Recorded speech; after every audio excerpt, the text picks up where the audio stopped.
change yourself to fit in. You get a big reaction, so popular. Consumers are looping you. Consumers are looping you.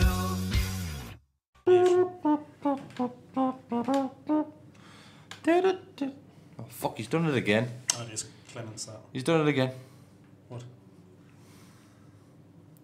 He's press record, everybody. Welcome back to the Alice Man Faces podcast. Question and answer. Mark is currently catching a Magikarp, or is that a Clefairy, or is it a Pikachu? That Pikachu movie looks mint. It does actually. Does look good. You gonna put your phone away? You gonna join in? I was getting the questions. All right, you're reading them this week. No, I'm not for that. You're reading them. You can read them. You're reading them. I don't want to. So, we're back. We've just done our reaction to the West Ham game. So, we've had some questions sent in by listeners, viewers, and that's it. I was thinking Listeners, of third. viewers, and sniffers. Sniffers, if you're sniffing the podcast, don't sniff it at night, because it's me and Mark, and Decker's the one that makes it smell nice. Depends if he's had a kebab or not. Yeah. Anyway, so Decker's at a Tory convention. he is Dory. Dory. Finding Dory. That's half Decker, half Tory. Dory and Decker, and Tory. See, Emil got a Tory mention in the day. He did very well. Great, aye. So, for anybody that has been asleep for the last 2 hours or so, there's been some breaking news in the world of Newcastle United. And why we're talking like this? Because it's like the news. Was that your drum roll? Breaking news? No, it was me shuffling my newspaper things. Right, okay. So apparently there's been a bit of a bid put in, or talks at an advanced stage. Apparently, according to Mike. Bullshit. So Mike, who couldn't go through that interview without going, I don't know what I'm going to say. I'm bullshitting everyone. Perhaps he was the scat man. Fat man, Mike. So obviously that weighs in quite heavily on the questions. So we didn't have any questions until this broke. So we'll dive in with Michael George Jackson. Thank you very much.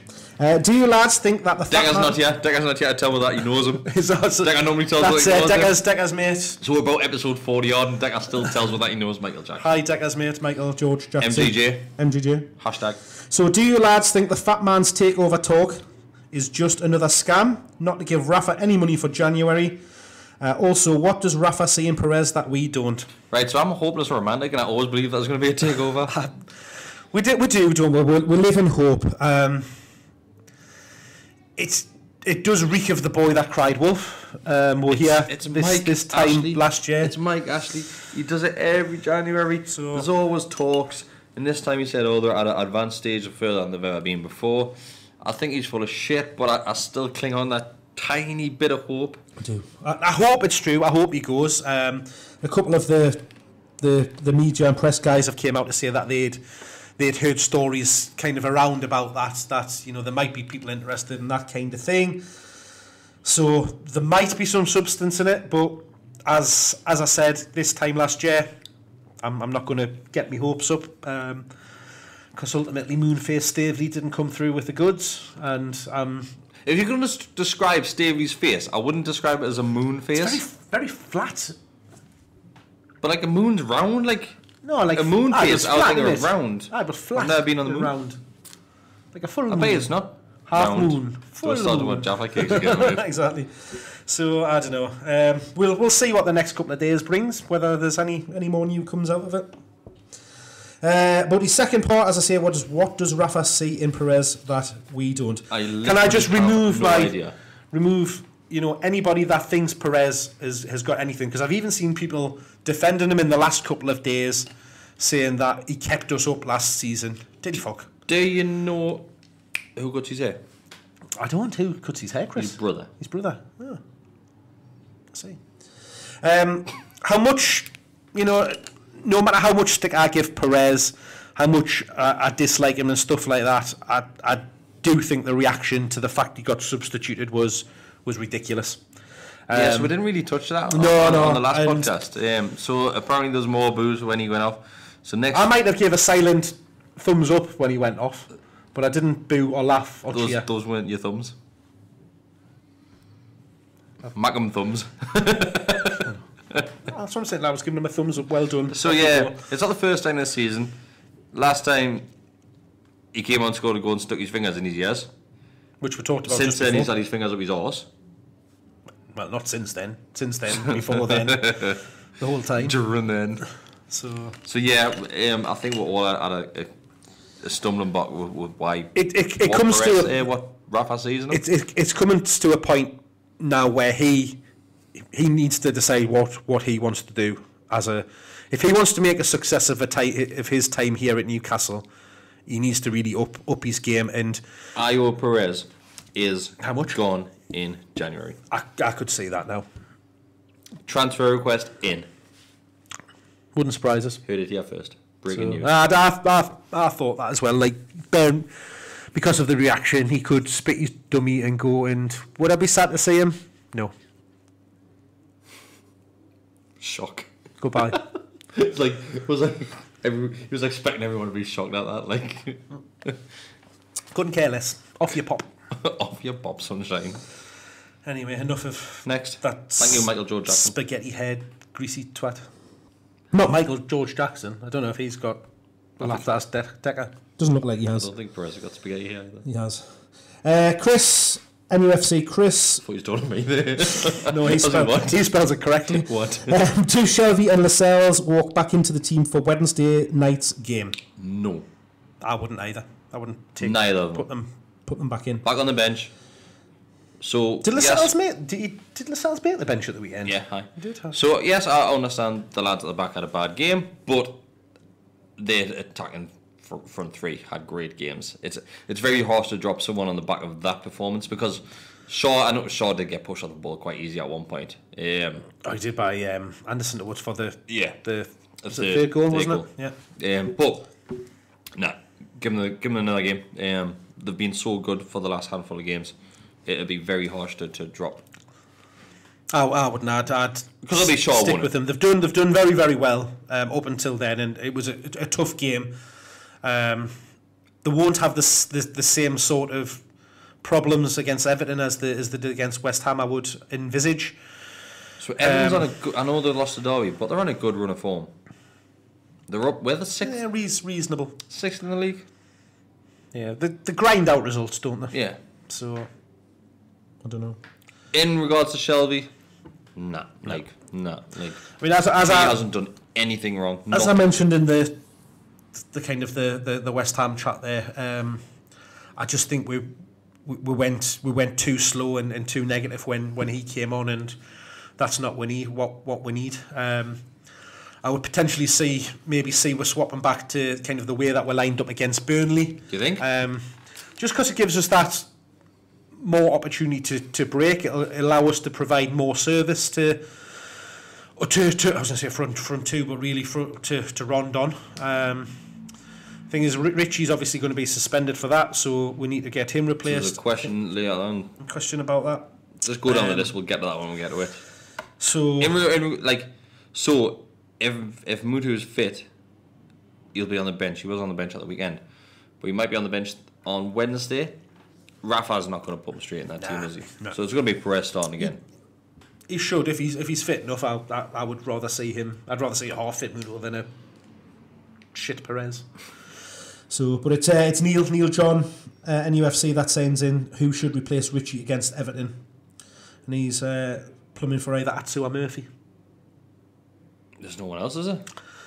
So I think if you're going to play the formation that we did at the weekend, if that 4-4-1-1, then you would think you're going to have a wide man out there. Unless he tries to flood midfield, and Shelby does go into midfield. And that's that, where we could.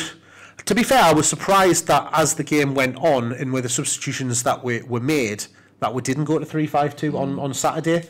It was that last substitution. I thought he might have taken Manquillo off and brought Clark on, because we could have went to three at the back, pushed Yedlin up into midfield, and then you had Diarmi, Key, Shelby, and Atsu playing across there, which could have made things a bit more interesting. But you can't second guess Rafa though, can you? Like, you never know what he's going to do, so it's very hard for us to sit here and say, "Oh, Richie's injured, who's going to come in?" It's probably going to be Atsu if you're just going for like, because he's one that's been coming on the pitch first. Let's see, he didn't do badly. Where's Jacob Murphy? Well, he's been on the bench a couple of times, but he's been out of the team. But how? Like Rafa spent 12 million on him, so you must have. All like, right, Decker. No, but you must have like had him in like high regards, mustn't you? Like thinking, oh, I'm going to spend this much money on him. Like he's nowhere to be seen. No, I think there's been talks about maybe his attitude wasn't right in training and stuff like that. He wasn't showing enough. Not to mention whether that was the thing. Right. So, but if you're going to go for a similar kind of lineup to what I had on Saturday, then potentially Dummer comes in from Manquillo. Is it too early from him?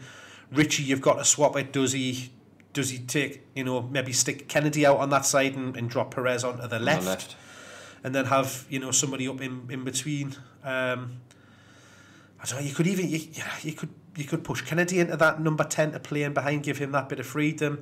He's not going to do as much. Maybe track him back and dangling of his that's foot. Too many changes for Rafa. That's too many changes. He's not going to make that many changes. I don't know.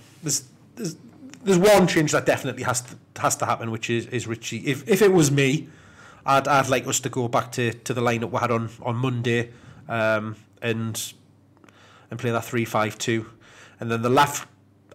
There's an argument that still probably Manquillo could still play that left. He didn't have a bad game, so I wouldn't be shocked. He's good going forward. He'll give you an option. It's like the opposite of Dummer, isn't he? Yeah. So. But I don't know enough about Everton to think how they would line up against us. But who knows? Got another one?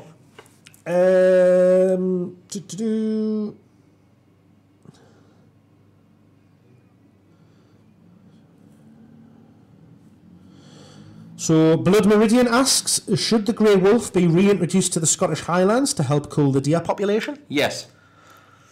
It's a bit of a drastic introduction. That I suppose as long as it's closely managed by the Wolf organisation, the World Wolf Organisation up there in Scotland, to make sure things don't get out of wolf pack don't get out of control and wolves go crazy and start maybe barking at the moon and start eating humans, as we've seen in the past. Then it could be successful. I think that's a different type of wolf. Yeah, well, you never know. Rabies. This right. Yes. So we'll introduce the cull. Thanks, Clements. Thanks. Oh, I'll give it away. You've just outed him. You've just outed Clements live on the AWSF.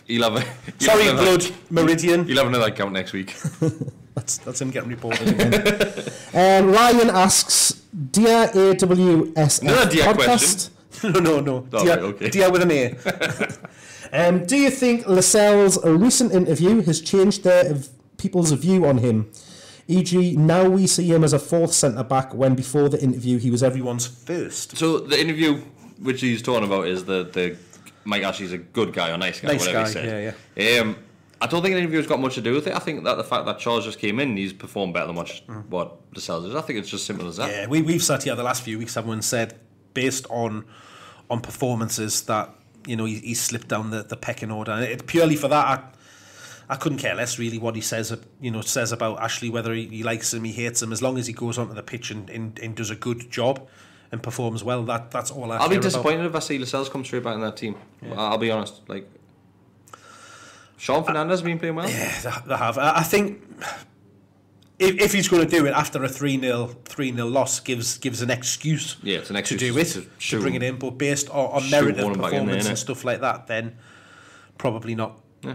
So, but I don't think it's to do with the interview. So certainly from my point of view, your point of view, Decker, the lads that we've had on in the last couple of weeks, has been purely down to performance and talent. Daryl, our friend Mr. Mitchell Hill. Hi, Daryl. So Daryl sent in one talking about the protests. So to what extent do you agree future protests should avoid direct action inside the ground? Given how fractured the walk-in has made the fan base, surely we should just focus all our energy on backing the lads for 90 minutes and not leaving early. So I think it's back to the drawing board now in regards to protests. The 11th minute, I'd probably say that it wasn't as successful as what you'd hoped it to be. I think many people were really expecting more people to to do it, especially if this is what happened in 11 minute. The boycott of the Wolves game isn't happening. If you can't not go into the game 11 minutes late, there's no way people are missing a full 90-minute game. It's not a chance. It's an easy option to take to walk in 11 minutes late. It's you go to the ground and watch it on the telly. Yeah, like I chose to do that because I thought, well, it's going to. Well, yeah, you couldn't. You're making a point at the start of the game to show, look, we're not happy, but then you're then getting behind the team and trying to cheer them on to a victory, whereas in what realistically is quite a crucial game, depending on what happens in the week it down on Merseyside as well, it could even turn even more of a crucial game. If we lose against Everton, then that probably does the boycott. Well, it could go one of two ways. That can't be asked to go like today. So to be fair, the way the weather was on Saturday, I could have quite happily boycotted that one because it was freezing cold and pissing it down. So Aaron, I think it was Aaron that asked us on Saturday after I met you after the game. He said, "Do you think we'll ever get to the point where we'll go on the pitch like West Ham did?" And I went, "Mate, we can't even go on the pitch when we get promoted in the last kick of the game in a promotion season." I was like, "There's no chance we'll ever go on that pitch." I was like, "You might get one person," I was like, "but as a crowd and as a fan base, we're not getting on that pitch." And I saw the lads from the Magpie channel did an interview with one of the West Ham fans after the game, and they talked about kind of the action that they'd taken, kind of against their owners, the fact that they'd had a pitch invasion, that they'd all stormed around to the director's box and that kind of thing, and I don't know, you cannot see that happening because I don't know. Fuck that went on the pitch and get banned. Well, then you'll get a boycott. Yeah, well, that's the thing. Is I don't know. If we cannot get enough people to agree on, staying away for the first 11 minutes and stuff like that, and get behind it, then you've got no hope of taking more drastic action. There's too many fans against each other, which is the most frustrating thing, because you can see, especially when the idea was to try and bring fans groups together and stuff like that. There's one reason why. Well, one reason what I have in common. One thing that we'll have in common, like no one wants Ashley there, and it seems like there's just fans attacking fans either side. And to be fair to the lads at the Magpie group, they're trying something. If you don't want to get involved, fair enough, but don't criticise what they're doing. And that was the thing I couldn't understand of people that apparently that were getting, grief for taking the seats late, that people didn't want to disturb people and make them stand up if they were coming in late and stuff like that. Oh, that prick, was that old bloke behind us? Did he have something to say? Or did he not? So, and you pipe down, you stupid twat. It's different when they bloody want to get up and go and have a piss or go and buy a pie halfway through the game, or when they stand up to bloody get you out your seat when they want to be past the leave 20 minutes early. For the metro. And stuff like that. Stop leaving early for the metro as well. So, it's probably not even running. I don't know. As I briefly mentioned, I think I'm against action that potentially puts us on the pitch at a disadvantage. Whether it could potentially get to a point where it probably doesn't matter. I don't know. But it'll be interesting to see what happens. And as I said, Wednesday night it could go either one of two ways. We could get a defeat, and that could make people want to go more to try and because it becomes a very important game, or it could put people off and just say, well, we're back playing shit, blah de blah. What's the point of going? So Keegan sends in. Why not Keegan? He sends in thoughts on Modric going from too lightweight for the Premier League to play for Newcastle to Ballon d'Or winner. Was it Dennis Wise that Dennis said that? Wise. Dennis Wise. I'm joking you. Dear me. All lined up apparently. What a player. Keegan had it all lined up. I mean, even when you think back to when he came, to this country, and when he was down in London, he was unbelievable then, and then obviously he's gone over to Madrid and so unbelievable. Got one question left there. This one's from Lee says Not Lee. no. So the question says, do you know if Staples is still open? I think the one at the Metro Centre closed down a while ago. Did it? Yeah. Must need some stationery. Is it not Home Bargains now? Can probably get some good It's Home stationery. Bargains. Home Bargains sell a lot of stationery. So you could get like a hole punch, but you would like one of them. Punch. Stapler. Staple remover. Them little, Yes, little crocodile things. Yes. Like a little one of those little rolls of Plastic sellotape wallets. things. Sharpies. You can never have enough Load of Sharpies. Sharpies. Love Sharpies. Um, Whiteboard pens. Whiteboard. Whiteboard Little pens. little round magnets. Like for Yes, sticking on your whiteboard. yeah, good eye. What else could you get? What else can you get? Binders. Tip-X. Tip-X. Tip-X. For the whiteboard, Yeah. in case it leaves a mark. Binders. Whiteboard rubber. Eraser. Pencil sharpener. Pencil sharpener. Old school. You don't see them very often these Rubbers. days, do you? Rubbers. Eraser. Those pens where you can get loads of different Oh, colours and you put the the little things ones in. then. What about them clicky pencils where Yes. your And lead you fall comes out out? the bottom. Oh, they're Your classics, lead them. comes out. Your lead comes out. My leg comes out when I get a bit horny. What else can you get? Mugs? Do they sell mugs? Mugs. 'Cause you could- Oh yeah, you need to put them Home somewhere. Bargains definitely sell mugs. Where are you going to put your pens? They've got loads of stuff. Remember them like holders that you used to get where they were like all different heights? Yes. Somewhere along you could put your pens Another in thing there. for your rubber at pencils the there, front. Put your rubber in there. Like, but why buy one of them when you can just get a mug? Get a mug. Just get a mug. Get four. Get a mug. Put loads of pens in it. Get 4 mugs. I've got a couple of mugs. Thanks for watching. Thanks for listening. Subscribe to the channel and see you next week. Love you. Bye.